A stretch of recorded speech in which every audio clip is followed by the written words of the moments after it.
நண்பர்களே வணக்கம். குடியாத்தம் குமரன், வரிப்புலி பட்டாளத்தின் வரலாற்று நாயகன், முறுக்கேறிய இளைஞர்களின் போர்முகட்டு தலைவன், இரத்த தடாகத்தில் பூத்திட்ட குறிஞ்சி மலர் நாயகன், திராவிட முன்னேற்றக் கழகத்தின் இரண்டாம் கலைஞர், வாழும் கலைஞர், தலைவர் கலைஞரின் இதயத்தை இரவலாக பெற்றிருக்கிற தமிழினத்தின் தலைவன், திராவிட இனத்தின் தலைவன், தேச தலைவன், இந்தியாவின் சிறந்த முதல்வர், முதன்மை முதல்வர், எல்லா முதல்வர்களுக்கும் ரோல் மாடலாக இருக்கிற ரோல் மாடல் முதல்வர்,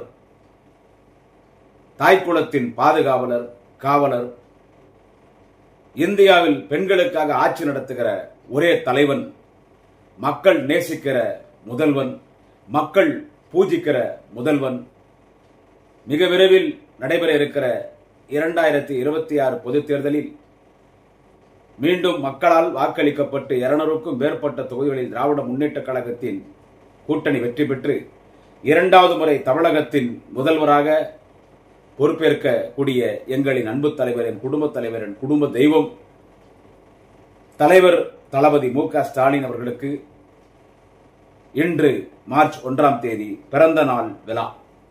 என் தலைவர் பிறந்த நாள் விழாவில் தலைவர் தளபதியை வணங்குகிறேன், தலைவர் தளபதியை பூஜிக்கிறேன். 100 ஆண்டுகள் கடந்த தலைவர் தளபதி அவர்கள் இந்த மண்ணுலகில் ஆரோக்கியத்தோடு, அரசியலிலும் உடல் ரீதியாகவும் எங்கள் தலைவர் தளபதி அவர்கள் ஆரோக்கியத்தோடு வாழ வேண்டும் என்று நான் வணங்குகிற என் இறைவனை வேண்டுகிறேன். ஓய்வுக்கே ஓய்வு கொடுத்துவிட்டு மெரினாவில் ஓய்வெடுத்துக் கொண்டிருக்கிற எனது இறைவன் தலைவர் கலைஞரை வேண்டுகிறேன், அறிஞர் அண்ணாவை வேண்டுகிறேன், தந்தை பெரியாரை வேண்டுகிறேன். நீண்ட ஆயுள் ஆரோக்கியத்தோடு எங்கள் தலைவர் தளபதி இந்த மண்ணில் வாழ வேண்டும். அவர் வாழுகிற காலமெல்லாம் எங்கள் தலைவர் தளபதி தமிழகத்தின் முதலமைச்சராக பணியாற்ற வேண்டும் என்று இறைவனை வேண்டுகிறேன். நம்முடைய தலைவர் தளபதி அவர்களுக்கு இன்றைக்கு பிறந்த நாள் விழா. தலைவர் தளபதி வரலாறு சொல்ல வேண்டும் என்றால் ஏதோ ஒரு சில நிமிடங்களோ இல்லை 1 மணி நேரம் 2 மணி நேரம் பற்றாது, நாட்கணக்கிலே சொல்லிக் கொண்டிருக்கலாம். தலைவர் தளபதி அவர்கள் அன்னை தயாளு அம்மா அவர்களின் கருவறையில் ஆணாக கருத்தரித்து எப்பொழுது அந்த கருவறையிலிருந்து வெளியே வந்து இந்த மண்ணிலே காலடி வைத்தாரோ அந்த நிமிடம் முதல் இந்த நிமிடம் வரை, மார்ச் 1 இந்த பிறந்தநாள் விழா காணுகிற இந்த நிமிடம் வரை தலைவர் தளபதியினுடைய ஒரு நிமிடமும் அவருடைய அசைவு வரலாறு. இன்றைய வரலாறு தலைவர் தளபதி எதிர்காலத்தில் உலகத்தின் அரசியல் செய்தியாக பேசப்படுவார். அவர் அரசியலுக்கு வந்தது 14 வயதில். தலைவர் தளபதியினுடைய பிறந்த நாள் விழாவில் நான் மகிழ்ச்சியோடு சொல்கிறேன், 14 வயதில் தலைவர் தளபதி அவர்கள் அரசியலுக்கு வருகிறார். தலைவர் கலைஞர் 16 வயதிலே மொழி போராட்டத்தின் மூலமாக அரசியலுக்கு வந்தார். பள்ளி மாணவனாக இருக்கிறார். திருவாரூர் வீதியிலே இந்தி எதிர்த்து ஒரு ஊர்வலம் செல்லுகிறது. இந்தி ஒழிக, தமிழ் வாழ்க, இந்தி என்கின்ற பெண்ணே வெளியேறு என்று முழக்கத்தை கேட்டு பாடப்புத்தகத்தை தூக்கி எறிந்துவிட்டு கால்சட்டை போட்ட மாணவனாய் தலைவர் கலைஞர் வீதிக்கு வந்து கையிலே தமிழ் கொடி ஏந்தி, இந்தி என தேடி வந்த பெண்ணே கேள், நீ நாடி வந்த கோளை உள்ள நாடு இதுவல, இந்தி வெளியேறு என்று முழக்கமிட்டு கால்சட்டை போட்ட மாணவனாய் 16 வயதில் மொழி போராட்டத்தின் மூலமாக அரசியல் களத்திற்கு வந்த தலைவர் உலகத் தலைவர் தலைவர் கலைஞர். ஆனால் நம்முடைய தலைவர் தளபதி 14 வயதிலே அரசியலுக்கு வருகிறார். தாய் 10 அடி பாய்ந்தால் குட்டி 16 அடி என்று சொல்வார். ஆனால் இங்கே கலைஞர் என்கின்ற தாய் 10 அடி பாய்ந்தால் இங்கே குட்டியாக இருக்கிற தலைவர் தளபதி அவர்கள் 16,000 அடி பாய்ந்திருக்கிறார். 14 வயதிலே அரசியல் களத்திற்கு வருகிறார். முடித்திருத்தும் கடையிலே இளைஞர் திமுக தொடங்குகிறார். 14 வயதில் கலைஞர் அழைத்து தன் மகன் தளபதி ஸ்டாலின் அவரிடம், நீ முடித்திருத்தும் கடையிலே இளைஞர் திமுகவை துவங்கு என்று சொல்லவில்லை, இளைஞர் திமுகவை துவங்கினார், பணியாற்றினார், மாணவர் மன்றத்தை துவங்கினார். தன்னுடைய 16 வயதில் அறிஞர் அண்ணாவை அழைத்து வந்து கோபாலபுரத்தில் இளைஞர் திமுக சார்பிலே கொடியேற்றினார். அண்ணா அன்றைக்கே பாராட்டினார். அறிஞர் அண்ணா அன்றைக்கே பாராட்டினார். அதன் பிறகு தூக்குமேடை நாடகத்தில் நடிக்கிறார், தேர்தலில் நிற்கிறார். திராவிட முன்னேற்றக் கழகத்தின் உட்கட்சி தேர்தலிலே வட்ட பிரதிநிதியாக, மாவட்ட பிரதிநிதியாக, பொதுக்குழு தேர்தலில் நிற்கிறார். வட்ட பிரதியாக வருகிறார், மாவட்ட பிரதியாக வருகிறார், பொதுக்குழு உறுப்பினராக வருகிறார். முறையாக ஜனநாயக முறைப்படி அரசியலே வளர்கிறார். ஒரு செய்தியை நான் இங்கே குறிப்பிட விரும்புகிறேன். தலைவர் தளபதி பிறந்தநாள் விழா இந்த செய்தியை எந்த இடத்திலும் தலைவர் கலைஞர் தளபதியை முன்னிலைப்படுத்தவில்லை. இதுதான் முக்கியமான விஷயம்.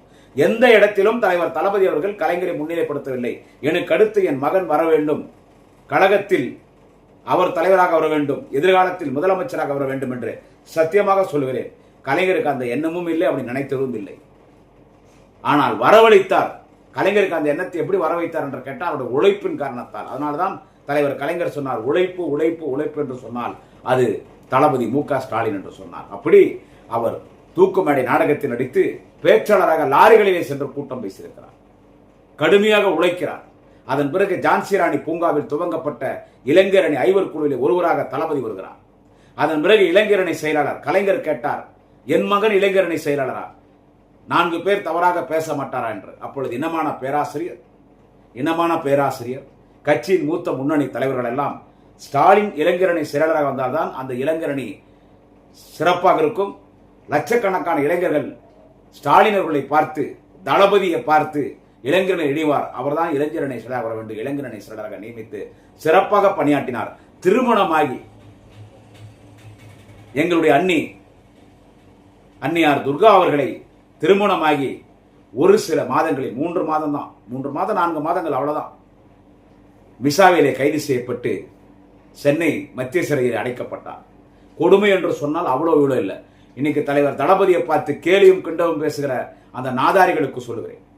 முக்கியமாக எடப்பாடி பழனிசாமிக்கு சொல்லுகிறேன், கலைஞரின் மகன் என்பதால் நீங்கள் கட்சிக்கு தலைவர் முதலமைச்சர், நான் அப்படி இல்லை, கிளைக்கழக செயலாளராக இருந்து உழைத்து தொண்டன் முதலமைச்சராக இருக்கிறேன் என்று எடப்பாடி பழனிசாமி சொல்வார். தவறான செய்தி. சசிகலா காலியை விழுந்து சசிகலா காலை நக்கி சசிகலா காலை கெட்டியாக பிடித்துக் கொண்ட காரணத்தால் சசிகலா கால் போட்ட பிச்சை எடப்பாடி பழனிசாமிக்கு.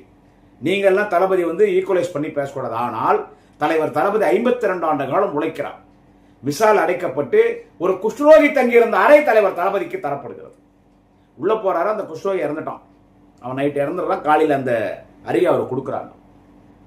அந்த குஷ்ரோகி தொடச்சு போட்ட அந்த பஞ்சு, ரத்தம் கரை படைந்த பஞ்சு இருக்குது. அந்த கீழே தரலாம், அந்த குஷ்ரோட ரத்தம் இருக்குது. அங்கே ரூமை கிளீன் பண்ண, அங்கேயே இருந்துட்டு அழுகி போன கஞ்சி கொடுத்தான். ஒரு கட்டத்தில் மண் கலந்து கொடுத்தான். மேலிடத்திலிருந்து உத்தரவு என்னன்னு கேட்டா, சிறையிலேயே மேலிடத்திலிருந்து வந்த உத்தரவு, சிறையிலேயே தலைவர் தளபதி அவர்களை கொல்ல வேண்டும். இதுதான் சிறையிலிருந்து வந்த மேலிடத்தில் வந்த உத்தரவு. வித்யாசாகரன் என்ற ஒரு அதிகாரி. சாப்பாடுல மண்ணை கலந்து கொடுத்தாங்க. கொடுமையா அடிச்சாங்க. அடி என்ன இப்படி அப்படி இல்லை, அப்படி அடிச்சாங்க. அவ்வளோ அடி அடிச்சாங்க.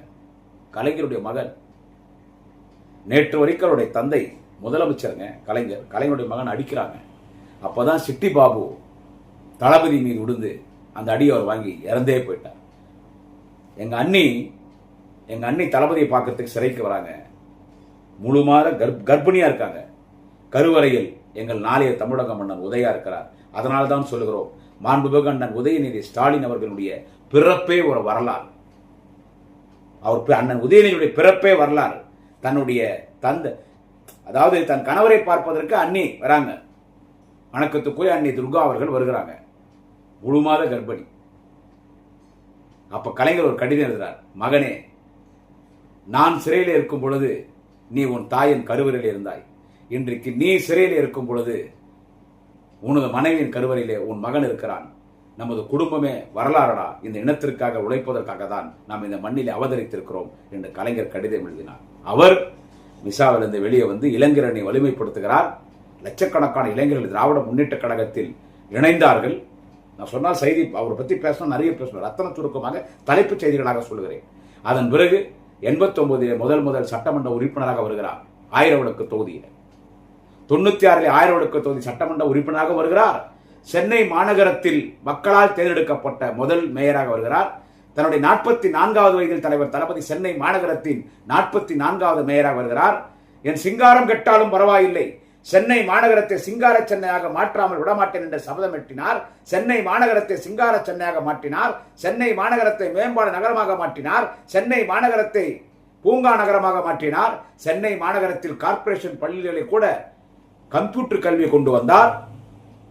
லண்டன் மாநகரத்தின் ஐரிஷ் பல்கலைக்கழகத்தில் சிறந்த மேயர் என்று பட்டம் பெற்றார். இரண்டாவது முறை அதிமுக ஆட்சி 2001 அதிமுக ஆட்சியில அவ்வளோ வன்முறை, வாக்குச்சாவடியில அவ்வளோ வன்முறை, அவ்வளோ வன்மைகள் நடைபெற்றும் தலைவர் தளபதி அவர்கள் மாநகராட்சியின் மேயராக வெற்றி பெறுகிறார். இரண்டாவது முறை ஒரே ஒரு 5000 6000 ஓட்டுல ஜெயிச்ச மாதிரி அறிவிச்சாங்க, வழி இல்லாம. ஆனா ஜெயலலிதாவுக்கு பொறுத்துக் கொள்ள முடியல. ஏனென்றால் இந்த நாட்டின் முதலமைச்சர் அம்மையார் ஜெயலலிதா, மாநகரத்தின் தந்தை தலைவர் தளபதி. எனவே ஜெயலலிதாவிற்கே மாநகரத்தின் தந்தையாக, மாநகர தந்தையாக தலைவர் தளபதி. விமான நிலையத்திற்கு இந்த நாட்டின் ஜனாதிபதி வந்தாலும், பிரதமர் வந்தாலும், வெளிநாட்டு அதிபர்கள் வந்தாலும், யார் வந்தாலும் முதலமைச்சர் போய் வரவேற்பார். ஆனால் மேயருடைய அந்த அங்கி அணிந்து கொண்டு, அந்த ஆடை அணிந்து கொண்டு முதல் வருகிற சிறப்பு விருந்தினருக்கு யார் பூக்கொத்து கொடுத்து வரவேற்க வேண்டும் என்று சொன்னால் மாநகராட்சியின் மேயர். அதனால்தான் இந்த கட்சியினுடைய ஒரு தொண்டர், திமுகவில் ஒரு தொண்டராக இருக்கிற இன்றைக்கு சகோதரி பிரியாராஜனை அந்த இடத்தில் வைத்து அழகு பார்க்கிறார் தலைவர் தளபதி. அவர் அமர்ந்த நாற்காலி. ஜெயலலிதா பார்த்துச்சு, நாம் சிஎம், இவர் ஸ்டாலின் மேயரா, முதல் பூக்கொத்து யார் வந்தாலும் விமான நிலையத்தில் ஸ்டாலின் கொடுக்கிறதான் சொல்லி சட்டமன்றத்தில் தலைவர் தளபதி அவர்கள் ஜெயலலிதா எதிர்த்து பேசுகிறார். எல்லாவற்றுக்கும் பூஜ்யத்தை ஒதுக்கிவிட்டு ராஜ்யத்தை ஆளுவதற்கு அம்மையார் ஜெயலலிதாவிற்கு என்ன தகுதி இருக்கிறது என்று கேட்டவுடன் சட்டென்று கோபம் வந்தார். ஏற்கனவே ஜெயலலிதா மனதிலே தளபதி மேயராக இருப்பது அவர் விரும்பவில்லை, எரிச்சலாக இருக்கிறது. எழுந்து நின்று சொன்னார், நீங்கள் மாநகராட்சி மேயராக இருக்கிறீர்கள் மாண்புமிகு ஸ்டாலின் அவர்களே, நீங்கள் 1000 வடக்கு தொகுதி சட்டமன்ற உறுப்பினராக இருக்கிறீர்கள் மாண்புமிகு ஸ்டாலின் அவர்களே, ஒரு சட்டத்தை கொண்டு வந்திருக்கிறேன். ஒருவர் ஒரு அரசு பொறுப்பை தான் இருக்க வேண்டும். நீங்கள் 2 பொறுப்பை, எந்த பொறுப்பை ராஜினாமா செய்ய போகிறீர்கள் யோசித்து விட்டு சொல்லுங்கள் சட் என்று சொன்னார். அதான் கலைஞரின் மகன், அதான் திராவிட ரத்தம், அதான் கலைஞருடைய ஜீன். தலைவர் தளபதி சொன்னார், நான் மாநகராட்சி மேயராக இருந்தால் மாநகராட்சியின் மக்களுக்காக மட்டும்தான் பணியாற்ற முடியும். ஆனால் நான் 1000 வடக்கு தொகுதி சட்டமன்ற உறுப்பினராக இருந்தால் ஒட்டுமொத்த தமிழக மக்களுக்காக சட்டமன்றத்திலே குரல் கொடுப்பேன், உங்கள் ஆட்சி எதிர்ப்பேன். இதோ இந்த நிமிடமே மாநகராட்சியினுடைய மேயர் பதவி ராஜினாமா செய்ய என்று சொல்லி மாநகராட்சியின் மேயர் பதவி ராஜினாமா செய்தார். மக்களை சந்தித்தார். நீங்கள் தந்த மேயர் பதவி ஜெயலலிதா பறித்தார், சட்டமன்ற உறுப்பினராக உங்களுக்கு உழைப்பேன் என்று தலைவர் தளபதி சபதமேற்றார். ஒரு மாநகராட்சி மேயரை ஜெயலலிதா பறித்தார்.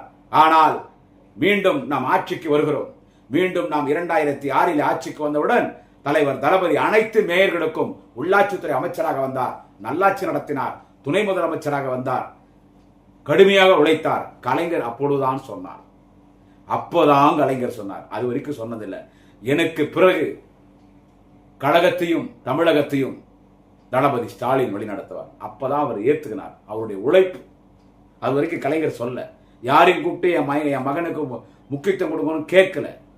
கலைஞர் மக்கள் ஏத்துட்டான், கட்சிக்கார ஏத்துக்கணும், இனி நீ தான் தமிழ்நாட்டை எனக்கு அடுத்து வழி நடத்தணும், கட்சி நடத்தணும்னு கலைஞர் சொன்னார். 10 ஆண்டுகள் எதிர்கட்சி கடுமையாக இந்த ஜெயலலிதா ஆட்சியை எதிர்த்தார்.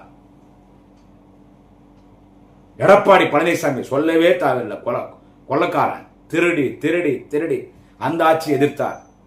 ஆனால் இந்த முறை மக்கள் தலைவர் தளபதி முதலமைச்சராக்கினார். உழைத்தார் உழைத்தார் உழைத்தார் உழைத்துக் கொண்டிருக்கிறார். இந்தியாவின் சிறந்த முதல்வராக, முதன்மை முதல்வராக இருக்கிறார். இந்த திராவிட மண்ணை ஆரிய கூட்டம் ஆக்கிரமிக்க பார்க்கிறது. திராவிட மண்ணை ஆரிய மண்ணாக மாற்ற பார்க்கிறார். அதற்கு அவர்கள் விலைக்கு வாங்கியது எடப்பாடி பழனிசாமி. எடப்பாடி பழனிசாமி செய்த ஊழல், கொலை இவர்களெல்லாம் வைத்து மிரட்டி எடப்பாடி பழனிசாமி அங்கு அடிமையாக மாறிவிட்டார். எடப்பாடி பழனிசாமி மூலமாக ஏன் இந்த தற்குறி விஜய் கட்சி ஆரம்பித்திருக்கிறானே, அவனே ஆரிய கூட்டத்தினுடைய ஒரு கொத்தடிமைதான். இன்றைக்கு இவர்கள் மூலியமாக இந்த திராவிட மண்ணை ஆரிய மண்ணாக மாற்ற பார்க்கிறார். அதனால்தான் உழைத்துக் கொண்டிருக்கிறார் தலைவர் தளபதி. உழைக்கிறார் உழைக்கிறார் உழைத்துக் கொண்டிருக்கிறார். அதனால்தான் அண்ணன் உதயநிதி ஸ்டாலின் சனாதனத்தை ஒழிப்பேன் என்று சொன்னார். ஏனென்றால் இந்த திராவிட மண்ணை ஆரிய மண்ணாக மாற்ற பார்க்கிறார் என்பதற்காக. எனவே அப்படிப்பட்ட மாபெரும் தலைவன் 2026 மீண்டும் தமிழகத்தின் முதலமைச்சராக வரப்போகிறார். இந்த தலைவரின் வரலாற்றுகளை பேசினால் நாட்கள் பத்தாது, நேரம் பத்தாது. என் தலைவன் தளபதிக்கு முன்னால் ஒரு தலைவன் இந்தியாவில் யாரும் இல்லை.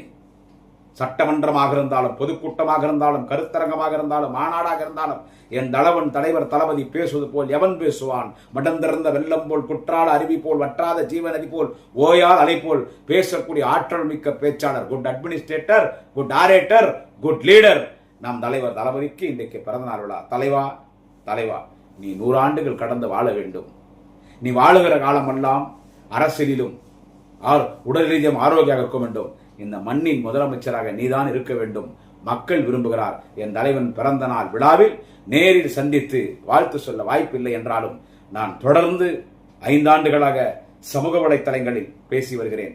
எனவே அந்த சமூக வலைத்தளங்களில் எனக்கு அங்கீகாரம் தந்திருக்கிறார் தலைவர் தளபதி. தலைவா, நீங்கள் வாழ்க பல்லாண்டு, வாழ்க பல்லாண்டு. மனதார என் தாய் தந்தையை வணங்கி சொல்லுகிறேன். இதோ தலைவர் கலைஞர், தலைவர் கலைஞர், தலைவர் கலைஞரே வணங்கி சொல்லுகிறேன். தலைவா, பல்லாண்டு வாழ வேண்டும் தலைவா. நீங்கள் தமிழ்நாட்டின் பொக்கிஷம் தலைவா. நீங்கள் பல்லாண்டு வாழ வேண்டும் தலைவா. எங்கள் ஆயுளெல்லாம் எடுத்துக்கொள் தலைவா. பல்லாண்டு வாழ வேண்டும் தலைவர் தளபதி. வாழ்க தலைவர் தளபதி, வாழ்க தலைவர் தளபதி, வாழ்க தலைவர் தளபதி. பெண்களுக்கு காலையிலே 5000 தந்தாயே தலைவா. இதைவிட ஒரு சாதனை வேண்டுமா? இன்னைக்கு பெண்களெல்லாம் நீங்கள் தான் ஆட்சி பொறுப்புக்கு வர வேண்டும் என்று சபதமிட்டிருக்கிறார். தாய்க்குளத்தின் பாதுகாவலர், தாய்க்குளத்தின் காவலர் என் தலைவன் தளபதி பல்லாண்டு வாழ வேண்டும். வாழ்க தலைவர் தளபதி. நன்றி, வணக்கம். குடியாத்தம் குமரன்.